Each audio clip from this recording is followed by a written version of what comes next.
1 minute.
Welcome everyone to the Grand Finals of Officers' Cup for 2025. On the motion, this House supports the use of military force in opposition to rogue nuclear programs with Otago affirming and Auckland negating. I'd like to welcome up the first speaker to open this debate.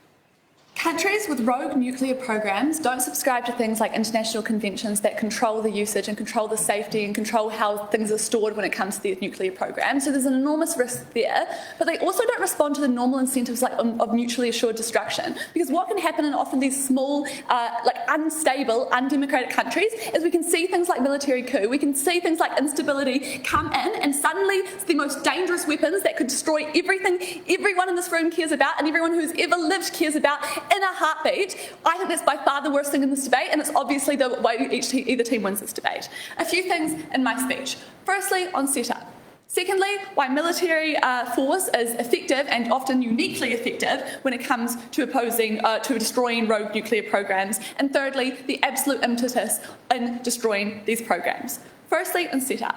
I think in this debate there needs to be rogue nuclear programs in order for the motion to kick in. I think insofar as leaders just use sort of the threat of rogue nuclear programs as sort of a ploy or like a sort of distraction or a false justification to bomb a country, I just don't think this motion kicks in. We're not talking about actually opposing rogue nuclear programs. I think that falls out of the debate. Why then, basically, three things I want to characterise when it comes to when this military force is used. The first thing is it tends to be done in conjunction with and often following other strategies used, right? It's very, very expensive to deploy your military somewhere, to release a whole lot of bombs. Often they come with an opportunity cost, right? Because all these things often involve very high technology, some of your best military equipment that you would quite like to have ready to fight maybe other threats in the world. The US wants to keep because they think that China might be a threat at any moment. There's a threat that if you are seen bombing another country, then one of your other ops is going to come in and use this moment of weakness as an opportunity to attack you. You want to be very, very sure. You basically don't want to do this too readily. And the second thing to say is that there's this risk of escalation, right? In bombing a country, countries have allies, that's always going to be true.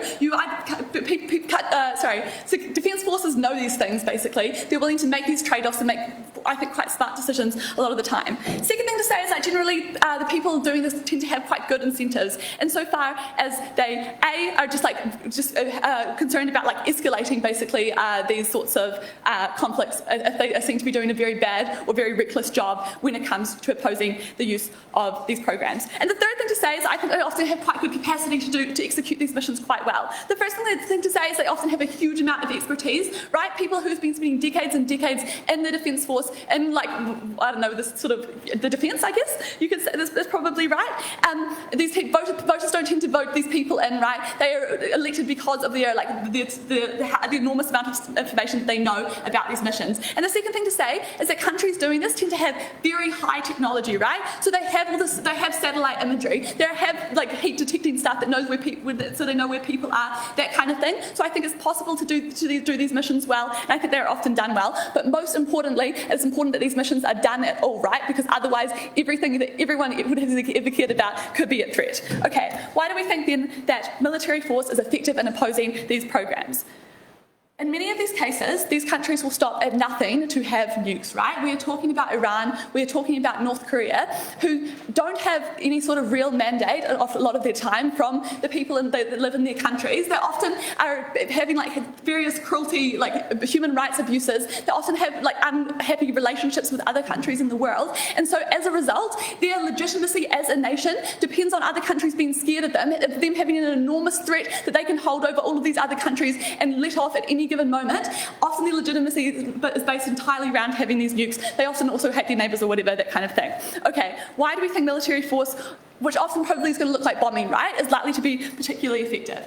I've already talked about why we have, like, fairly good technology, which means a lot of the times we know where things are, we know exactly where to bomb, that kind of thing. Often you're going to plan this mission for a long time, presumably. I think in cases where we have seen maybe it's been ineffective, then probably there has been, like, this has been like a ploy of there not necessarily being confirmed rogue nuclear programs anyway, and so I think it's likely this falls out of the debate. But the second thing to say is I think that just bombing is just generally quite good at destroying things, is my impression. And importantly, even if you can't destroy everything, I think often removing key aspects of nuclear programs is quite effective, because when you destroy, like, oh no, I can't think of an aspect of a nuclear program off the top of my head, but when you can destroy just even, like, half the factory, or just, like, half the, like, underground railways in which these things are transported, that kind of thing, I think that can take, the amount of destruction that can occur with a single bomb can take years and years to repair, right? And that is crucial at setting these countries back and making them go back to the drawing board, and then you can go back and then work out the next place you have to bomb over the next few years before they're able to make it again. Just this sort of delay can be crucial in saving lives. Okay, why then is the absolute impetus in this debate that the only thing any team has to do is to try to stop these rogue countries from having these rogue nuclear programs? Okay, we're talking about North Korea, Iran, I've kind of established that. Three things to say. Firstly, that two things to say mostly. Okay. Firstly, that they just don't subscribe to international conventions, things like that. That's really important because all of the countries in the world that we currently are happy with having nukes, they have to do a lot of reporting. They have to show that they've been stored very safely so that someone can't make a rogue decision and suddenly everyone within a whatever kilometre radius is killed, or things leak into the water, or people have birth defects for decades and it's just some of the most traumatising thing that's ever happened to anyone in humanity ever.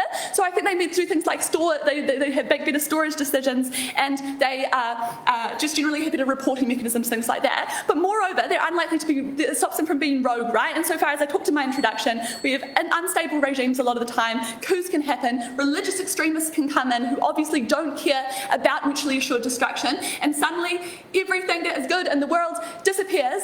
I think that's the most important thing in this debate, and I think that's how we win.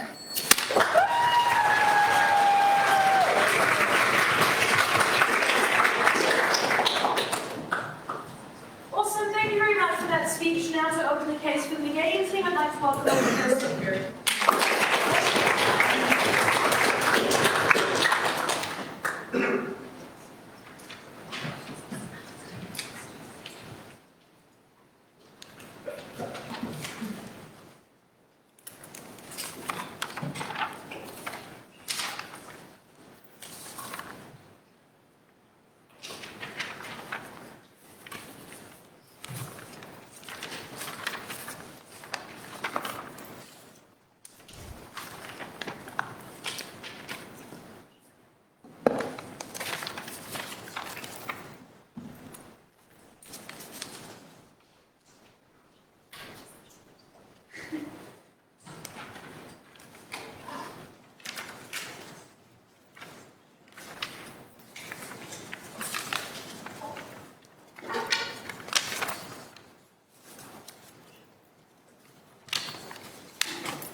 Can I be heard? Yep, okay.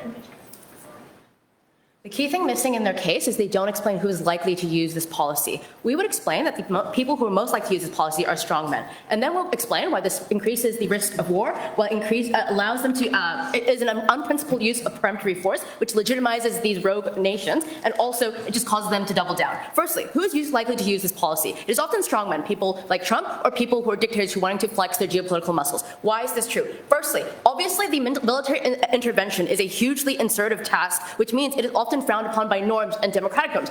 So obviously, the people who are willing to engage in this military intervention are ones who don't go to things like negotiations or go to things like sanctions or trying to use international law to be able to sort it out. But secondly, there's a huge amount of risk involved. It is a huge amount of conflict invited, which means it is the people who are strongmen, people who are not afraid of conflict and invite it, people who thrive off of making people scared and making people scared of these foreign regimes that would buy into the strategy. So I think it is very much poor regimes. People, the most pernicious actors and the most pernicious governments would use this use of force as and use the rogueness of these nuclear programs as an excuse to enter these countries under illegitimate means, under bad incentives. And I think baseline, what that means for their case is that you ought to doubt the efficacy of their benefits. You ought to doubt the main benefit of stopping the worst actors. Why then is this policy done poorly? The thing to know about done poorly means it is done in a way that is either ineffective or it creates negative consequences. Why then is this true? The first thing to say is it's often done with a lack of information about the ways this program and the ways these rogue states operate. For example, the USA bombings in Iran, they were just kind of playing a guessing game about where in Fordow it was located and how much damage had actually occurred when they did those bombs. So why is that true? The thing to say is that the countries who are operating these rogue nuclear programs often have strong incentives to obfuscate information, and intelligence is often unreliable in that fog of war, which is to say that oftentimes, because it is rogue, because it is not prescribed to international law, they want to kind of make it go underground, and they want to ensure that nobody sees through it. The second reason why it is done poorly is oftentimes the actors we point to and the people who are operating the military intervention just do it quite rashly. The first reason why this is true is because to do it rashly often allows you to remove culpability if you do a huge overstep. So that looks like, for example, saying that it was an emergency to target the state. It allows them to legitimize the intervention that they want to do. But secondly, clearly because the actors that are involved or more likely to do this are strongmen, which means they're very likely to do things in a very rash way. They're likely to do things to get the sort of upper hand and the first strike on these states. But thirdly, there are huge geopolitical incentives to use the military force to go in, which is to say that when they strike first, they're able to get a regime at its weakest. They're able to claim huge amounts of land. They're able to get huge amounts of benefits by just striking them early and using that as an excuse, using that to legitimize. But the third thing to say, it is just hard to prevent the building and creation and the proliferation of rogue nuclear programs, because bad actors have many ways to access uranium. They can get it from Russia, they can get it from terrorists. I think it's extremely hard to capture these deracinated, decentralized ways of being able to build nuclear programs. What this means is it often increases a country's desire to get a bomb. All of these intercessions means it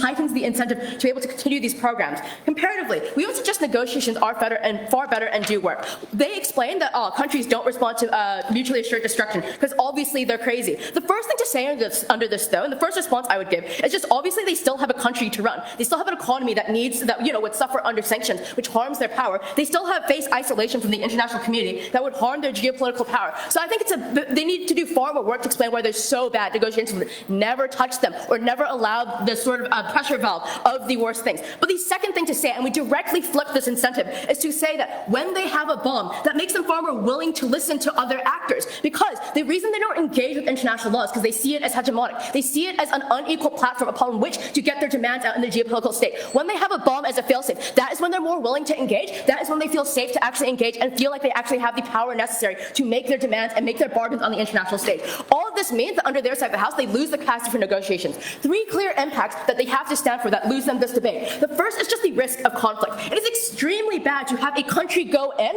and have that retaliate, because that means lives lost. And Abby gives us really great weighing about why we ought not to stand for lives lost, because that is devastation. That is lives struck from this earth because of the conflict that these pernicious regimes use to go in as an excuse to legitimize the conflict that they want to sow. And obviously, because these actors are not risk averse, this is a likely impact. This is a high-scale impact and one of devastation that you ought not to stand for. But the second impact, and one that is incredibly important, is the fact that this is an unprincipled use of peremptory force. And what I mean by that is, essentially, you don't have much information, but you're just going in to stop a potential thing that is happening. It is shadowboxing. It is illegitimate. And maybe you don't think that principle is, important, but I think it is tied to a very important practical thing, which is it's the perception that the principle is being violated. And that is to say, other countries now go in and support, because the country that has been invaded, that has the rogue nuclear program, can play the victim. They can, other countries will, the first reason why other countries will legitimize it is because it is bandwagoning. They see these other regimes,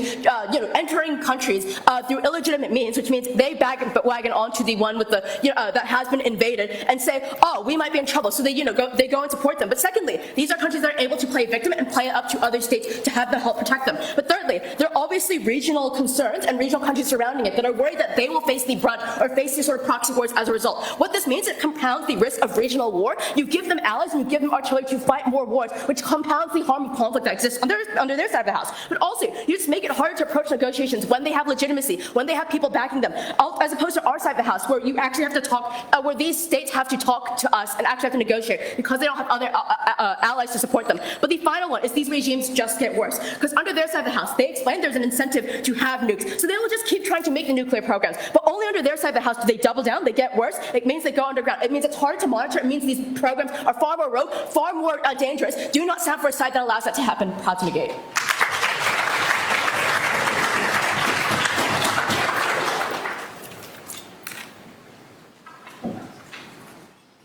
Awesome, thank you very much for that speech. To continue the case for the affirming team, I'd like to welcome up the second speaker.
If the US wants to bomb Iran, they're probably going to be able to do it on either side of the house. What am I going to talk about in this debate? Firstly, I'm going to talk about why we are just likely to be able to execute these missions well. Secondly, I'm going to talk about negotiations. Thirdly, I'm going to talk about retaliation or escalation.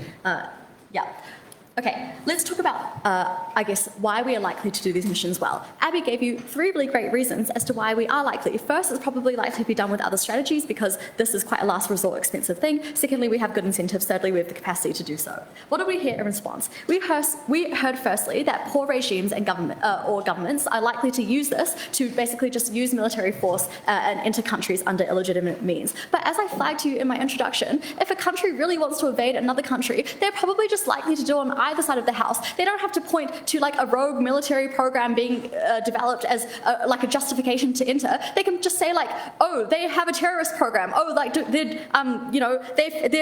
they have a national security threat that we need to deal with. I think countries can just find excuses or other justifications. It's unclear why this is the tipping point for these like poor regimes or governments to do this.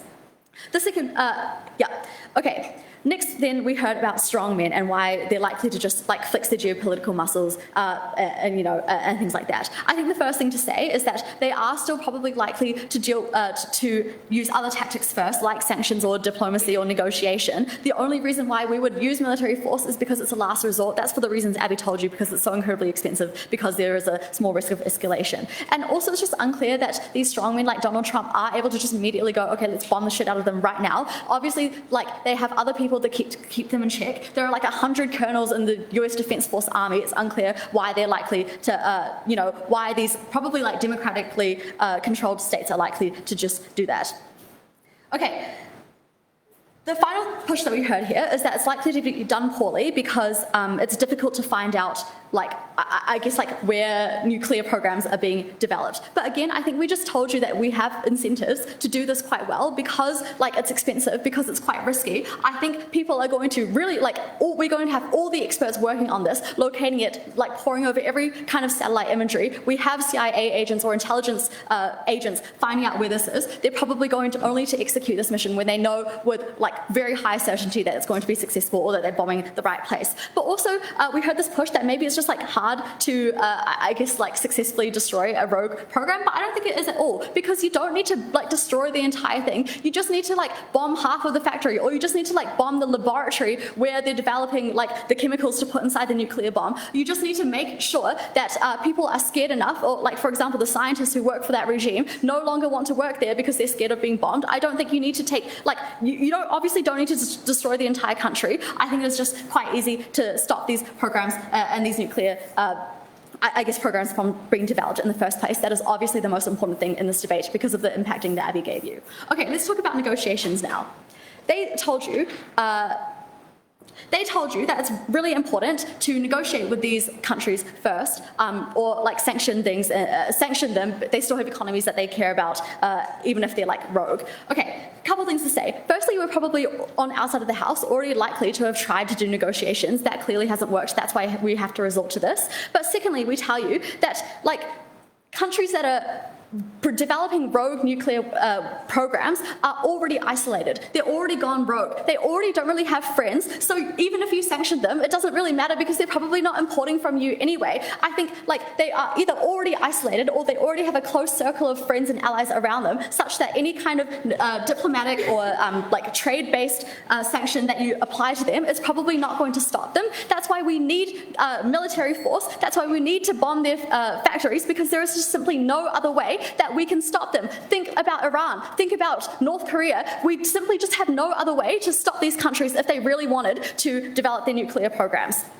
The final thing that we heard here is that, under negotiation, is maybe that like we should let them have a nuclear bomb and then they will feel safe to negotiate. Obviously, that is the worst thing in the world that we could possibly do. If we let these countries, who we told you are rogue, who we told you are vulnerable to military coups, who we told you are vulnerable to religious extremism, if we let them develop a nuclear bomb, that is when you get the worst harms that Abby tells you. That is when you could lose everything you ever loved in a split second. I think that like, we cannot let that happen under any means possible. Okay, let's talk about retaliation and escalation.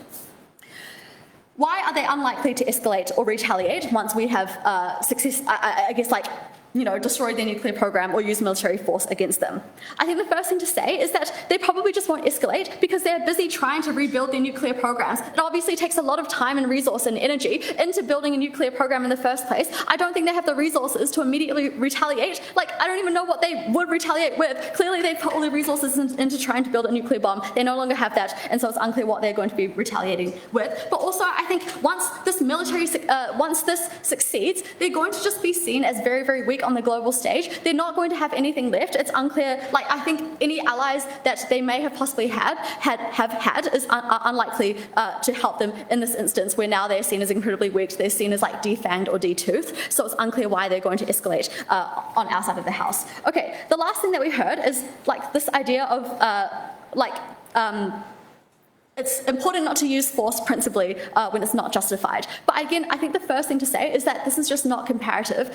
As I referred to in my introduction, if a country wanted to intervene in another country, whether it was justified or not, they're probably going to do that on either side of the house. They don't need this excuse of intervening in a military, in a rogue nuclear weapon. But I think the second thing to say is, I think we do just prove that it's likely to, that we are likely to do this well. Therefore, I don't think this principle I don't think this principle stands either. At the end of the debate, I think we prevent the worst countries in the world from getting their hands on nuclear weapons. That is the most important thing in this debate we have to win.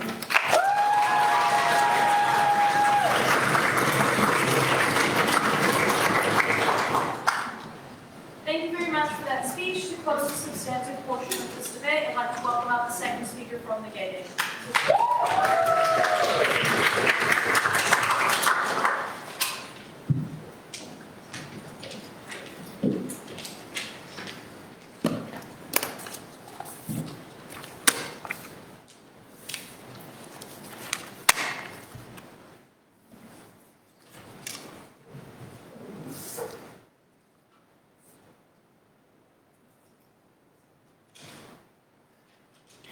I would like to live in this affirmative team's world, but all the examples of preemptive force against states that are developing nuclear programs are done by idiot men in history. For example, Trump intervening with Iran, even though he pulled out of the Iran deal and then blamed them when they actually just did what the deal stopped them from doing in the first place. Or JFK, where he was scared that Castro and the communists were developing a bomb and then invaded in an embarrassing invasion that didn't even work. The only idiots who defy diplomacy, international rules and norms are the strong men that Judy talks about and which the second affirmative does nothing to negate. So, I'm going to start with the question of framing. This debate is about obviously the efficacy of their program versus the risk of making it worse, or the and weighing it against alternatives that we give. And note that we explain at first negative to no response that this is a huge infringement on sovereign territory. Even obviously doing human rights abuses doesn't negate your sovereign interest. For example, the USA tortures people. We still consider them to have interests. Countries aren't perfect, which means that they have a very high burden to show that their policy is good. So, when is this used? It is unlikely to be a last resort, especially as if you try and negotiate with a country firsthand, then they know you're onto them, which means that they obfuscate more information and they guard their nuclear program, which is why these attacks are preemptive and often done in the dark of the night without much notice, which means it's unlikely that these alternatives are exhausted. But also, we explain the more likely characterization of the people that use them are Trump and strong men, and they say that democracy would stop them from doing that. I don't think that their voters care about it, especially if they are populist and tell and lie to the voters. Think about how in 2001, post 9/11, there was manufacturing of consent for the Iraq War. Leaders lie to their people all the time, and also these people are far away, often in America, meaning that it doesn't matter what happens to the Middle East. It doesn't matter if Iran goes rogue and then bombs Israel or something. I think that means that it's unclear why this is a sufficient check. So, what do we tell you? We tell you the people who engage with this are stupid, because this is a stupid idea, and that gets me on to my efficacy weighing. So, will this work? I'm going to explain why their policy is ineffective. Firstly, they're acting on often little information, because we explain it first, there's reasons that countries want to obfuscate their information. Even though the US has a great intelligence agency, the CIA, they still make gaps, for example, in the Cuban Missile Crisis, but also intelligence in the fog of war is intensely unreliable, and these actors often need to act fast at the risk of looking weak or stupid to their voters later on, which means that it's better to be decisive than flip-floppy or whatever. But also, they have to travel far. Think, for example, how the US bombers have to travel across the world, and often were acting on inaccurate information because they were trying to hide their flight paths, which means that it's hard to do. They say that their military people are good at doing this. They're not calling the shots, right? It's Trump calling the shots and then telling his 5-star generals to do it, meaning it's unclear why this expertise matters. But also, it's not true. These generals, for example, unclear why they've done this type of operation before. Their mechanism would have you believe that the US succeeded in Afghanistan, because of course they know what they're doing. Their generals spend lots of time on it. That's obviously an unintuitive mechanism. The second thing we explain is that obviously you can't take down this program, because these countries put their money into it, and they're often not democratic, right? Like Iran, which means that they can sacrifice social services to fund these programs. North Korea is dirt poor, and yet they have a really good nuclear program, meaning that Deborah's response doesn't work. The second thing is they have the know-how, because you only need a couple of nuclear scientists and a hidden laboratory deep in Fordow in order to enrich uranium. After the Iran deal, Iran was predicted to be able to develop a nuclear weapon within 2 years, which was then shortened to 1 year, which is a good intuition pump for you to explain why they're good at doing this. But also, we explain these countries are likely to have bad actor allies. For example, Russia, who wants to score a point against the US, which means that they enlist these people and give them the know-how, give them the expertise, which is why, for example, Russia gave Cuba the missiles in the first place. 3, on weighing. If you believe that there might be some effective operations, you have to weigh that against the efficacy of our alternatives, which Deborah does very little to do. Firstly, these are skilled negotiators who are, for example, from the US, who negotiated the Iran deal, which means that their mechanism of expertise works true for our negotiations too. They're likely to be good. But secondly, they're obviously receptive to it because sanctions, and the US dollar is very powerful, which is why Iran complied with the sanctions, like you need money in order to do a business in your economy, means that it's always in your rational incentive as a state to do it. But thirdly, obviously you don't undermine their nationalistic and strongman image of the people at home, which means they are far more receptive. They say that it's unclear why it works because these are isolated states. I've already proven why that's not true in many examples. But even if that's true, they have to rely on someone, right? Which is why the US used China to negotiate with North Korea. And it's in China's incentive to cooperate with you, even if they are a bad actor sometimes, which explains why our negotiations are effective, which means that we get negotiations, we get trade deals which lessen the sanctions on these countries, which is obviously good for everyone in these countries, but also it is far more certain to work, as the examples in history have proven, but also it is far less dangerous and far less risk of making things worse. So let me explain my second clash, which is why we make things worse. First, why they make things worse. Firstly, these are strongmen dictators, and therefore they will be less risk of. Firstly, we explain that people who do this are bad and stupid, but secondly, this empowers and emboldens these regimes to get the bomb more because their national sovereignty is undermined, and the way that you get over that is by developing a nuclear bomb and proving America wrong, or explaining why it's ineffective, which means that they accelerate their program, not de-accelerate. But secondly, it's obviously easy to do because I explain why these countries have the capacity to do it. But thirdly, it increases division in these countries because some people might be pro the US, some people might not be pro-US, but those pro the US people are silenced when they pull out the Iran deal, which explains why they actually increase radicalization, increase the rate of coups, make these regimes far worse. But the last thing I would say here is obviously the risk of them doing stuff with the bomb is far worse. They say they don't care about mutually assured destruction. Why would that be true? If you're a dictator in these regimes and then there's a nuclear war, you are likely to die, right? Which explains why your personal incentive is true. But also, you want to maintain the legitimacy of your state to the people, and often, like, you know, your economy gets ruined if you're in a nuclear war, meaning that mutually assured destruction applies. Even if you believe that negotiations might not be effective sometimes, it doesn't make things worse and is far less risky, and that is why we win.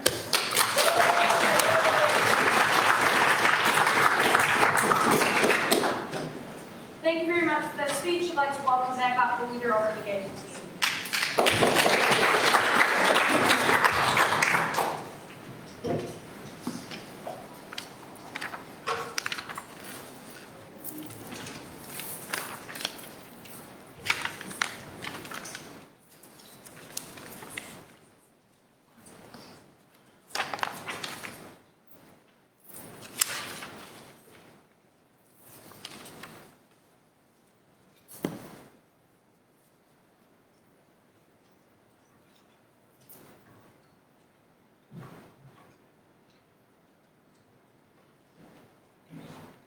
Two pieces of framing I want to use to start this reply. The first is that this is often used as the excuse for bad actors because it is often done rashly under the to shirk culpability and say it is an emergency and say it is necessary. But secondly, it is often done with very little information because of the incentives of these rogue states to obfuscate and hide and put up a wall of fog over their rogue nuclear programs. But thirdly, these are often done with pernicious incentives for geopolitical incentives to take over places.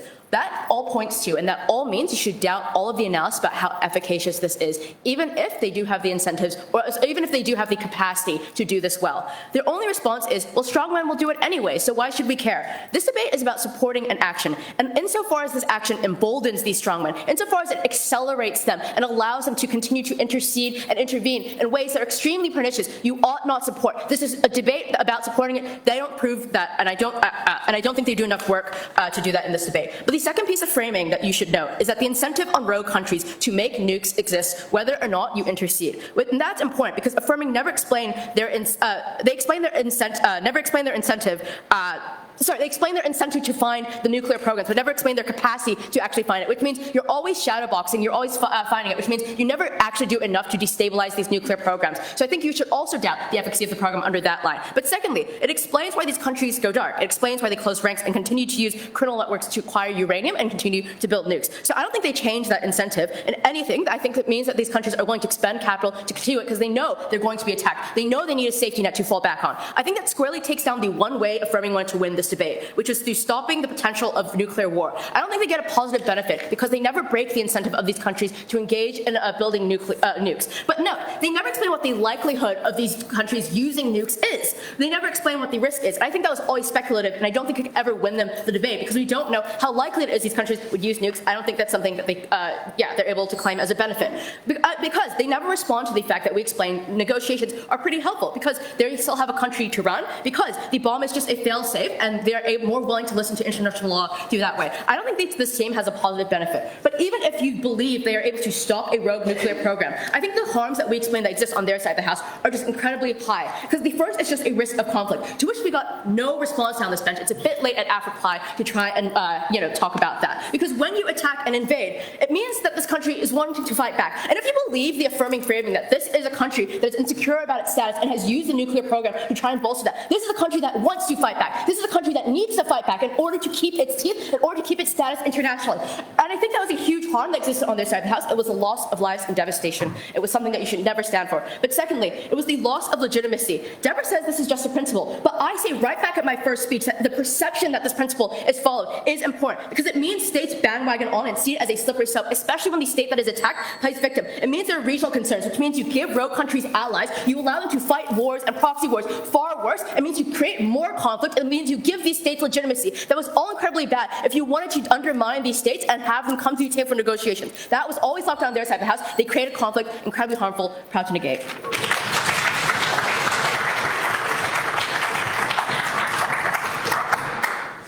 Thank you very much for that speech. And to close this debate, I'd like to welcome back up the leader of the Conservative team.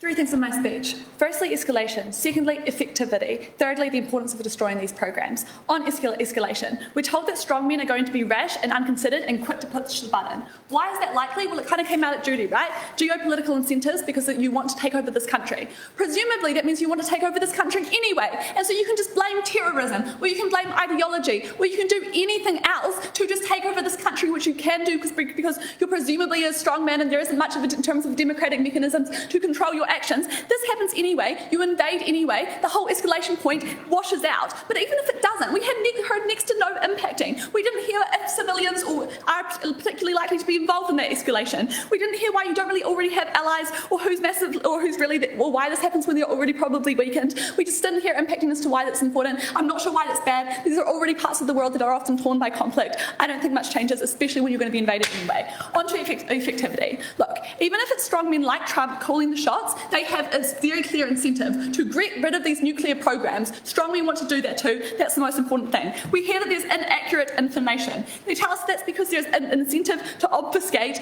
all of this information. Well, they explained that, but they didn't explain as to why necessarily these other countries couldn't overcome that incentive, overcome that obfuscation, right? Consider countries like the US, who spend 15% of their GDP on defence. We told you from first that they have enormous capacity and huge amounts of technology and resources to do this. It's unclear why that's important, but it's also unclear in many cases, why do you need so much information to be able to drop a really big bomb in a town where we know that there's nuclear development likely to happen? We hear that the bombs have to travel far. Often you have allies in other countries. We hear that they'll build it up again. We'll bomb it again. We'll keep bombing it.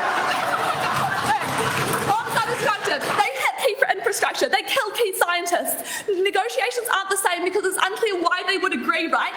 At these countries, think of the country examples from this debate. Iran, North Korea, they already have sanctions. We have no economic relationship with them. It's unclear what leverage we have, but even if they do agree, they're just going to keep doing it again because they have their entire legitimacy rests on having nukes. They're going to keep building it up regardless. Finally, on the importance of destroying programs. Two things happen when we have these states having nukes. Firstly, they use nuclear weapons, right? And this is especially plausible as these are as undemocratic regimes get replaced all this time. Or maybe rebel groups come in and take over the capital for just a few months, and that creates a huge vulnerability and possibility of death and destruction, right? I think it's just some people just evaporate immediately and that's how they die, but also some people die really slowly and it's just the most harrowing shit you could ever imagine in your life. It's really, really awful. If you're thinking, wow, nuclear war is such a horrendous outcome, nothing they could have done could have ever outweighed this, I just think that's true and this is a really unfortunate motion. If there's a 1% chance of this happening, then it's just so over, right? Because it's just the worst thing ever that could happen. And even if you don't believe that, there's that other smaller level harm that they didn't respond to, right? Which is that you don't take proper precautions that cost a lot of money, but you don't have to because you don't subscribe to conventions. So you have improper storage that inevitably leads to the death and suffering of a lot of other people within your country, and that's really bad. There is no harm that I could imagine that is greater than this, and there's nothing more effective than bombing them.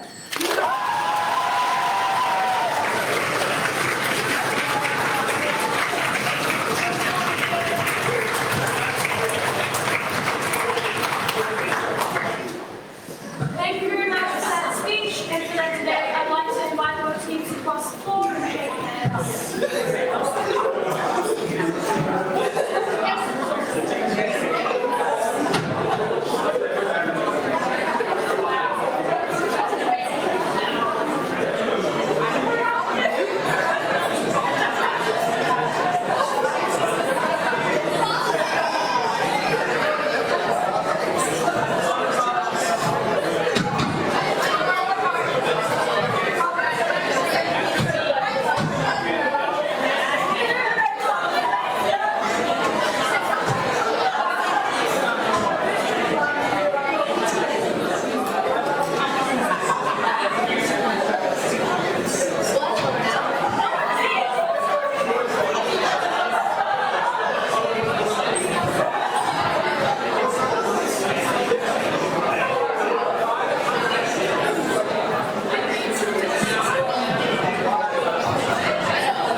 I'm just saying, that's good.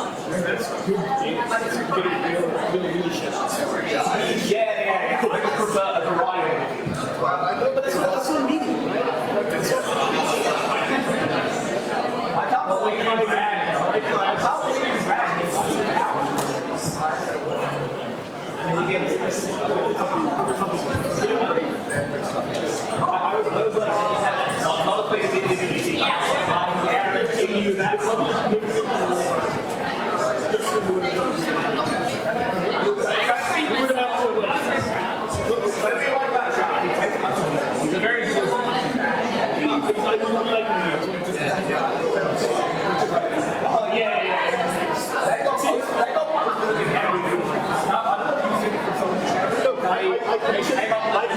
My commission can dictate.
When he's sitting, he come off he tried to run a diplomatic grab and say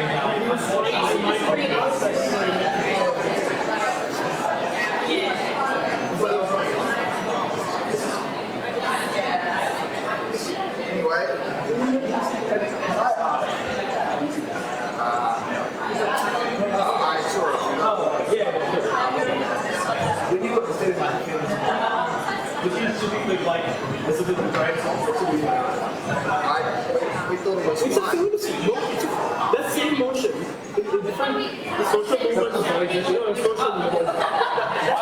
It's about how to make that same debate has been said years ago, multiple times. It has got much more cultural sway now because the legislation is a big problem. I think the minister is You're wrong. You think this is about men, it's not. It's just about how social movement should frame that behavior. No, I agree. I think there's like an opportunity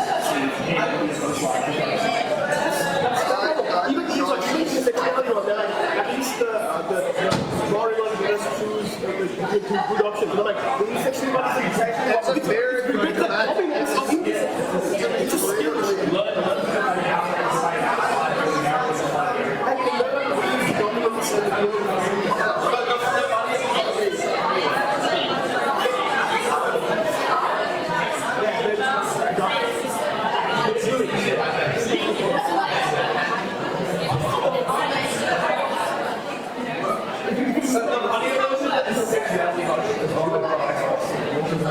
This house was made to be LGBT. Essentially, why do you like funny about it? No.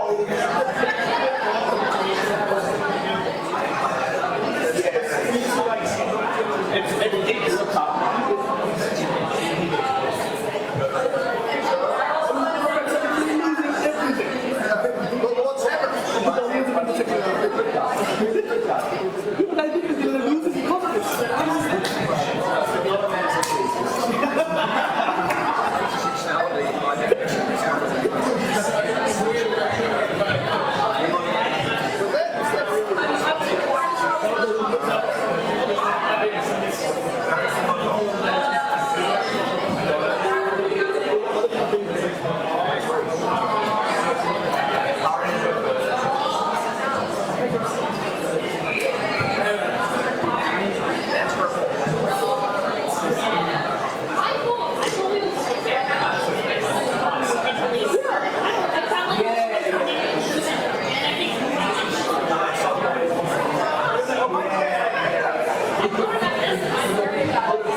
You keep making this into time.